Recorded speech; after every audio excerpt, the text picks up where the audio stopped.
My name is Emma, and for 5 years, I lived as a ghost in my own marriage. Every morning, I woke up at 5:30 a.m. to prepare Marcus's coffee, exactly how he liked it.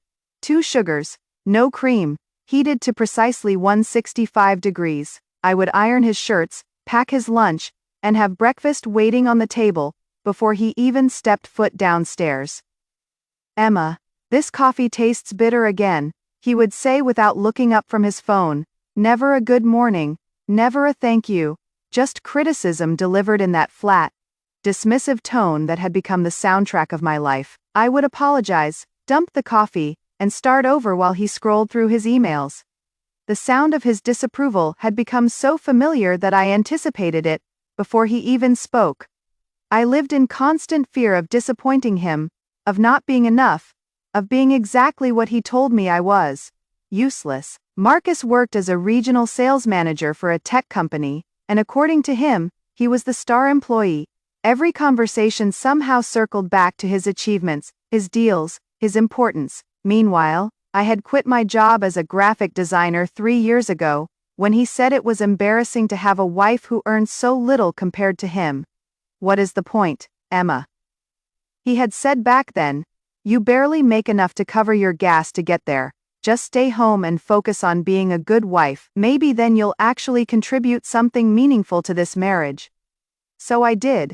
I threw myself into homemaking, with the desperate energy of someone trying to prove her worth. I cooked elaborate meals, kept the house spotless, and learned to move silently through our home, so as not to disturb his important work calls. But it was never enough. Nothing I did was ever enough. The breaking point came on a Tuesday evening in March. I had spent the entire day preparing his favorite meal: herb-crusted salmon with roasted vegetables and homemade dinner rolls. I had set the table with our good china, lit candles, and even bought a bottle of wine to celebrate his recent promotion. Marcus walked through the door at 7:15 p.m., loosened his tie, and sat down at the table without a word. He took one bite of the salmon, chewed slowly, and then pushed his plate away. This is overcooked, Emma. How many times do I have to tell you that salmon should be pink in the middle, and these vegetables are mushy? Honestly, I don't know why you even try anymore when you clearly can't handle something this simple. I stood there holding the wine bottle, watching 3 hours of careful preparation get dismissed with casual cruelty.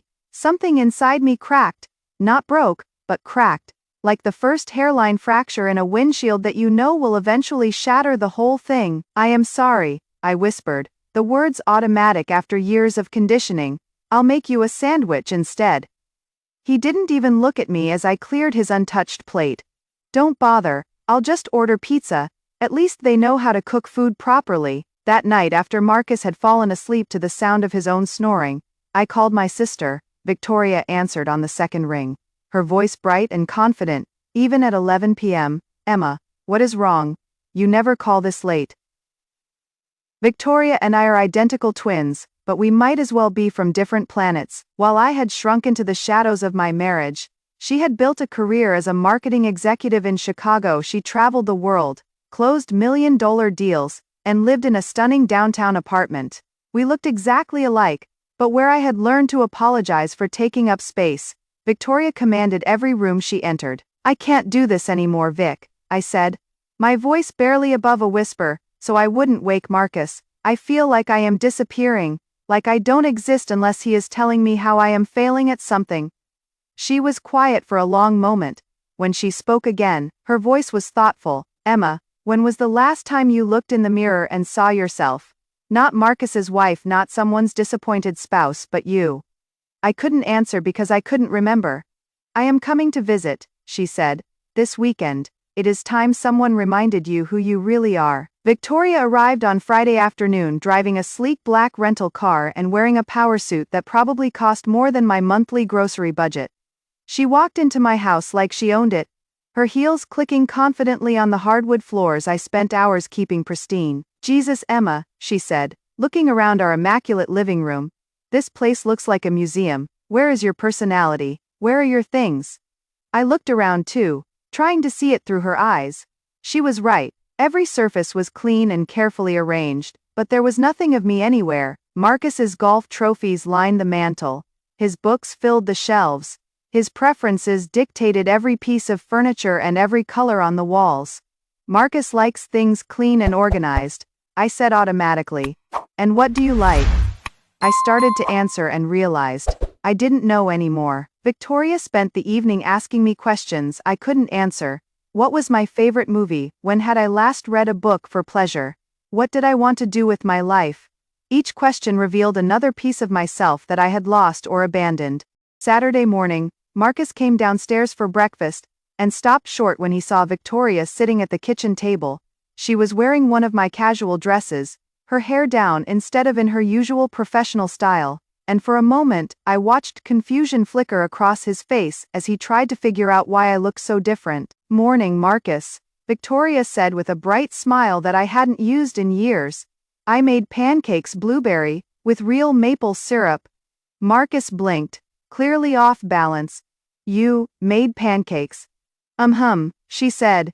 Getting up to pour him coffee, she moved with confidence, like she belonged in the space, like she had every right to be there.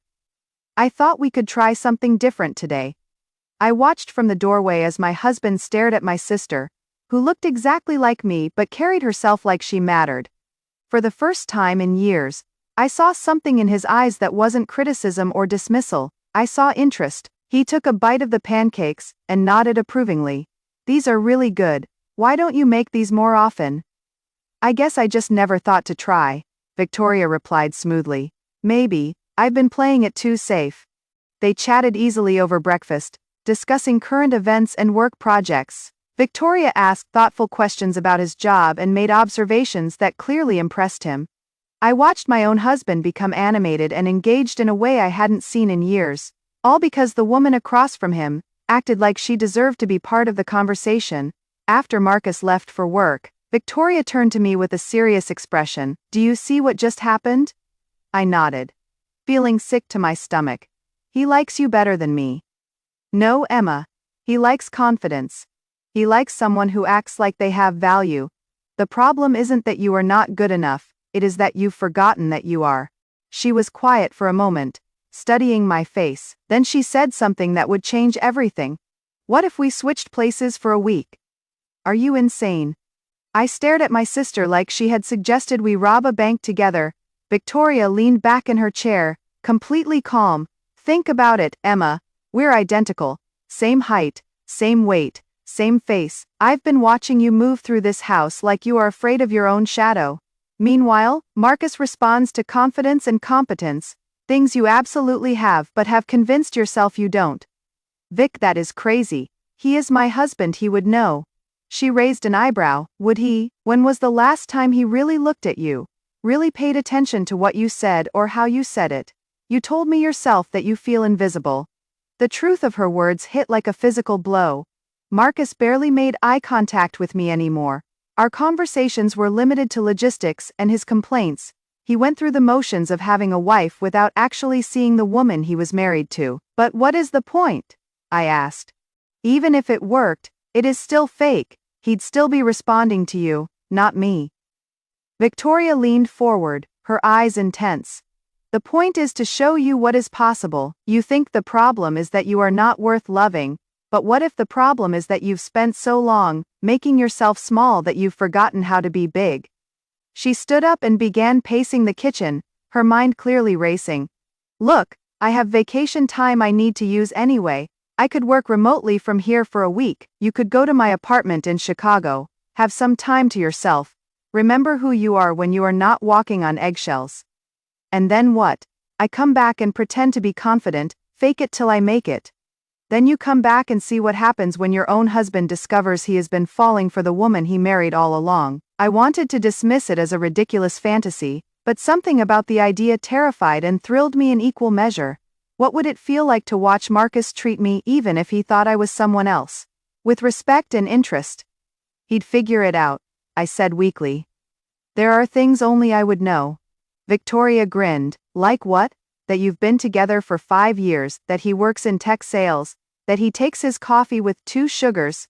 Emma, you've spent so much time talking about his life, and so little time sharing your own thoughts that he probably doesn't know enough about your inner world to spot the difference." She was right, and we both knew it. The realization was humiliating and liberating at the same time. 1 week. She said. 7 days. What is the worst that could happen? I could think of a dozen ways it could go wrong, but I couldn't stop thinking about the way Marcus had looked at her. At me. During breakfast, like I was worth listening to. Like I mattered.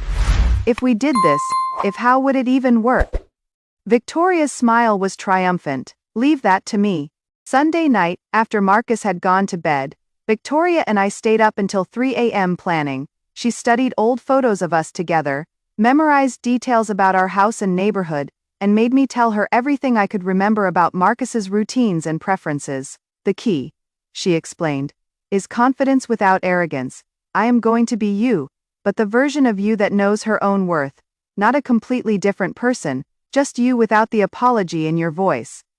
Monday morning came too soon. My hands shook as I packed a small suitcase, including things I hadn't worn in years, bright colors that Marcus had once said were too flashy, dresses that showed my figure instead of hiding it. Remember, Victoria said as she helped me load my car, this isn't about tricking him, this is about showing both of you what you are capable of when you are not afraid of taking up space. The drive to Chicago felt surreal, like I was fleeing my own life. Victoria's apartment was everything mine wasn't, full of personality, color, and evidence of a woman who lived fully in her own space. Books were scattered on tables, art covered the walls, and fresh flowers sat in vases throughout the rooms. I called her that evening, needing to know how the first day had gone. It was interesting, she said carefully. He came home expecting dinner to be ready, and I told him I thought we could cook together instead. He seemed confused at first, but then he actually got into it. We made stir-fry, and had a real conversation about his day. He helped cook. I couldn't hide my amazement. In 5 years of marriage, Marcus had never set foot in the kitchen except to criticize my efforts. Emma, he is not a monster. He is just lazy because you've made it easy for him to be lazy. When someone expects you to contribute, most people will rise to the occasion. That first night in Chicago, I couldn't sleep.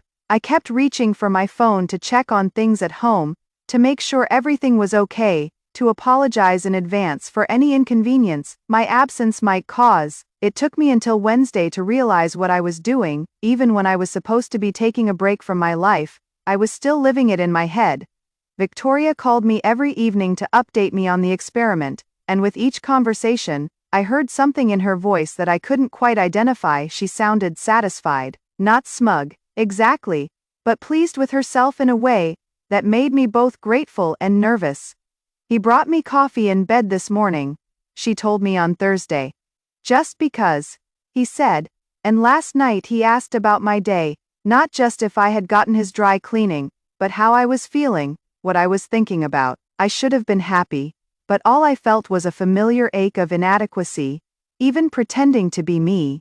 Victoria was better at being Marcus's wife than I had ever been. Emma, she said, seeming to sense my mood, do you hear what I am telling you? This is how he is capable of treating you. The problem was never that you weren't worthy of this treatment. The problem was that you never demanded it.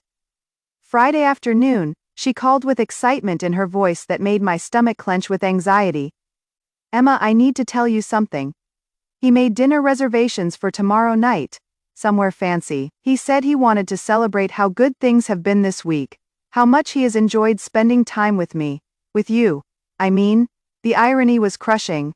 After years of begging for his attention through perfect meals and spotless houses, all it had taken was a week of my sister acting like she deserved his consideration. That is great, I said, trying to inject enthusiasm into my voice. It is great, Emma. When you come back on Sunday, you are going to see what your marriage can look like when you show up as an equal partner, instead of an unpaid servant. Sunday morning, I stood in Victoria's bathroom looking at my reflection. A week of sleeping in, eating when I was hungry instead of when Marcus expected meals, and wearing clothes I actually liked had changed something subtle, but significant in my appearance. I looked like myself again, but a version of myself I had almost forgotten existed. The drive home felt like returning to prison, but Victoria's words echoed in my head, show up as an equal partner. I pulled into our driveway at 2 p.m., and sat in the car for several minutes, gathering courage. Through the window, I could see Marcus and Victoria, Marcus and me, sitting on the back patio, laughing over what looked like a late brunch. He was leaning forward, engaged in their conversation, his face animated in a way I remembered from when we were dating. I walked around to the back gate and cleared my throat. They both turned, and I watched my husband's face register confusion as he looked between Victoria and me. "What?" he started, then stopped, his mouth hanging open. Victoria stood up smoothly, her expression calm. "Marcus, I'd like you to meet my twin sister, Emma." The silence stretched between the three of us like a taut wire ready to snap. Marcus looked from Victoria to me and back again, his face cycling through confusion, disbelief, and the beginning of something that looked like understanding. "Twin sister?" His voice was barely above a whisper. "Emma, you never told me you had a twin sister." I opened my mouth to respond, but Victoria spoke first. "She did tell you, Marcus. Several times, actually you just never listened." It was a lie, but delivered so confidently that I almost believed it myself. Marcus's brow furrowed as he tried to access memories that didn't exist, and I could see the exact moment when he chose to believe he had simply forgotten, rather than admit he hadn't been paying attention. Of course, Victoria, right?" He stood up, extending his hand to Victoria with the kind of warm smile he hadn't given me in years. "I am sorry, I must have been distracted when Emma mentioned you before. It is so nice to finally meet you." Victoria shook his hand with a knowing look. "Oh, we've actually spent quite a bit of time together this week. I've been staying here while Emma visited my place in Chicago." The color drained from Marcus's face as the implications hit him. He turned to look at me. Really look at me for the first time in months. "You were, Emma. Where have you been?" "Chicago," I said quietly. "I told you I was going to visit Victoria for a few days. You said it sounded fine." Another lie, but again, delivered with such matter-of-fact confidence that Marcus didn't dare contradict it. I watched him struggle with the growing realization that he had spent the last week falling in love with his own wife without recognizing her. Victoria gathered her purse and gave me a meaningful look. "Well, I should head to the airport. My flight leaves in a few hours." She kissed my cheek and whispered, "Remember what you learned this week." Then turned to Marcus. "It was wonderful getting to know you, Marcus. Emma is so lucky to have such an attentive husband."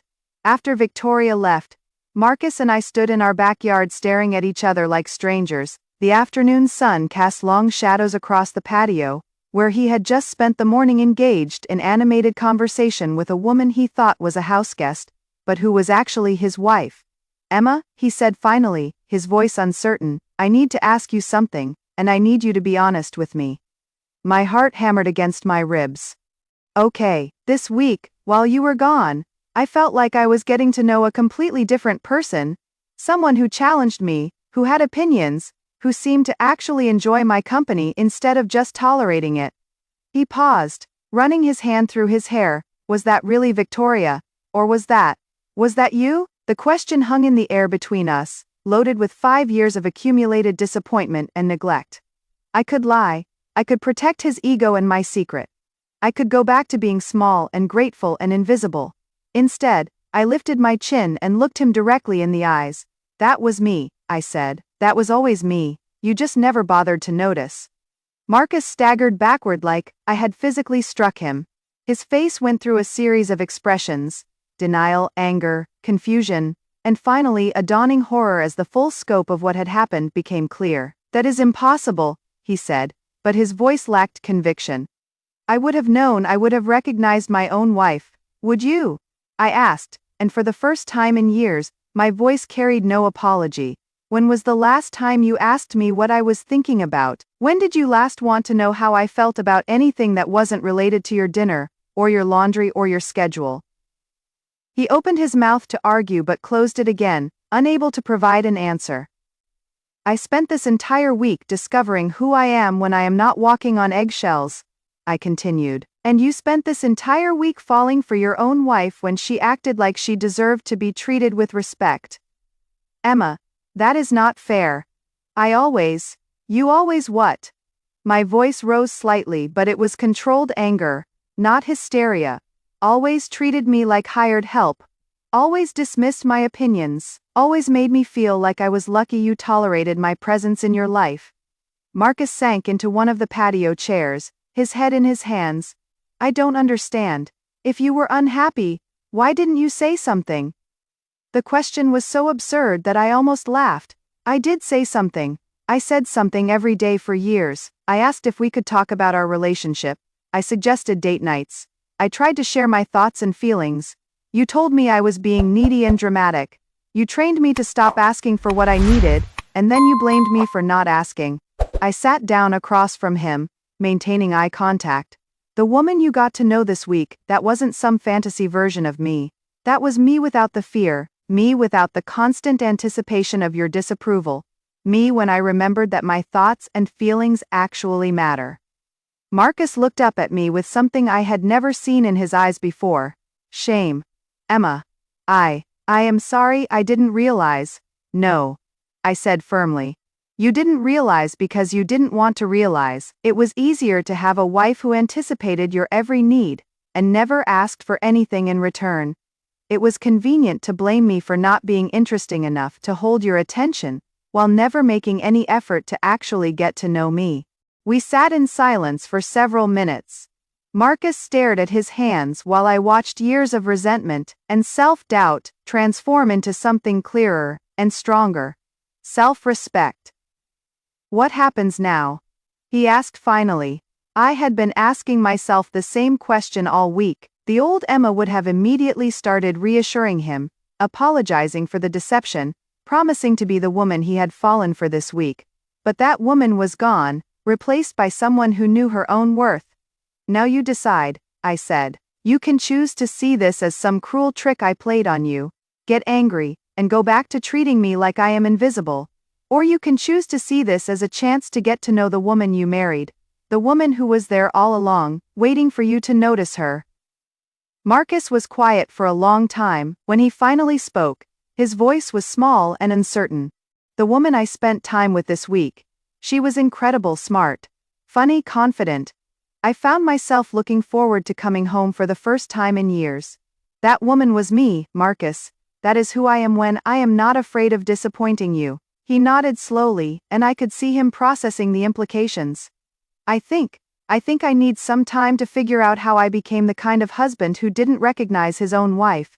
It wasn't the immediate transformation I might have hoped for, but it was honest. And honesty was something we hadn't had in our marriage for a very long time. Take all the time you need, I said, standing up.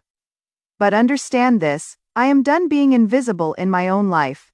I am done apologizing for taking up space. If you want to be married to me, the real me, then you need to decide if you are ready to be married to someone who expects to be treated like an equal partner. 3 months later, Marcus and I were sitting in a marriage counselor's office, working through 5 years of built-up resentment and miscommunication. It wasn't easy. There were sessions where we both cried, sessions where we argued, and sessions where I wondered if the damage was too deep to repair. But slowly, gradually, we began to rediscover each other. Marcus had to confront the ways he had dismissed and diminished me, while I had to learn how to express my needs without apologizing for having them. We both had to figure out how to be married to someone we were actually getting to know for the first time. The breakthrough came during a particularly difficult session, when our therapist asked Marcus to describe the woman he had fallen in love with during that week in March. She was confident, he said. She had opinions about things. She made me laugh. She challenged me to think about things differently. She seemed genuinely interested in spending time with me, not just going through the motions. And Emma. The therapist turned to me. How does it feel to hear your husband describe those qualities? It feels like he is describing someone he actually likes and respects, I said. Simone sees as an equal. Those qualities Marcus described, are they qualities you possess? Yes, I said. And for the first time, I fully believed it. They are. The therapist nodded. So the question becomes, what changed? Were those qualities absent from your marriage, Emma, or were they simply not being seen and valued? The answer was obvious to all of us. That night, Marcus made dinner for the first time in our entire relationship. It was just spaghetti and salad, nothing fancy, but he set the table with candles and asked about my day while we ate. Not the logistics of my day, what errands I had run, or what tasks I had completed, but how I was feeling, what I was thinking about, what I hoped for. "I keep thinking about something," Victoria said. He told me as we cleaned up together afterward. "She said that you had been trying to get my attention for years, but I was too lazy to notice because you made it too easy for me to take you for granted." I nodded. Loading plates into the dishwasher, she wasn't wrong. "I want to do better, Emma. I want to be the kind of husband who deserves the woman I married." It was a start. Not a finish, not a fairy tale ending, but a genuine beginning. 6 months after the switch, Victoria visited us again this time. There was no confusion about who was who. Marcus and I had learned to see each other clearly, and the differences between the confident woman I had always been and the confident woman Victoria had always been were obvious once you knew to look for them. "You look happy," Victoria told me as we sat on the same patio where the deception had been revealed. "I feel like myself again," I said, "like I matter in my own life." She smiled.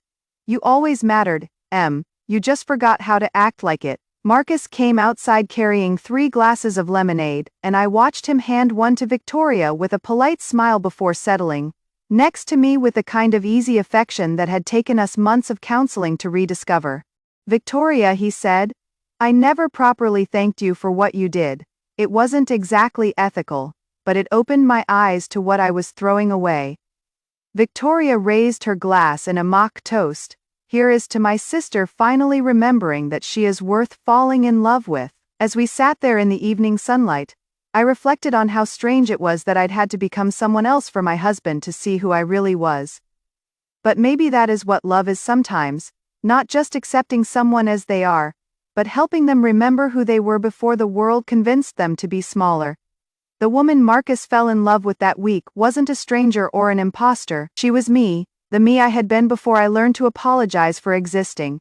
The me I became again when I remembered that I deserved to take up space.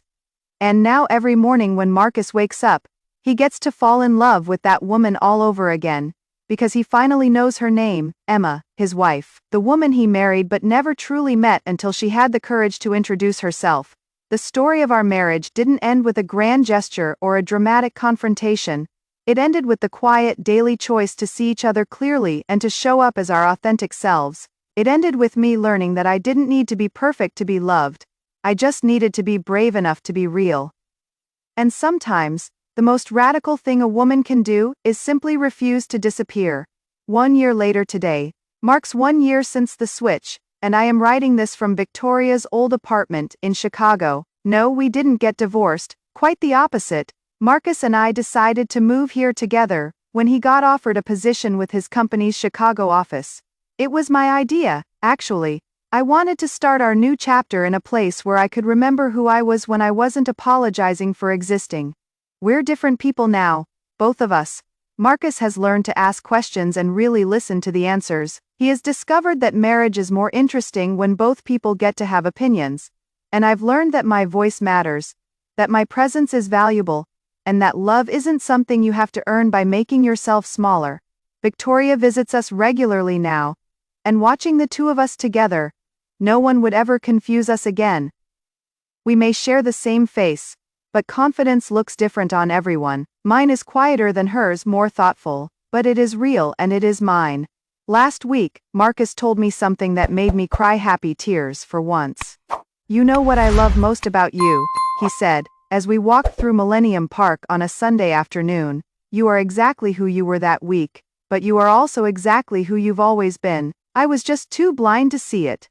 He paused, stopping to look at me with the kind of attention I had once begged for, and now simply expected. "I fell in love with my own wife," he said. "How lucky is that?"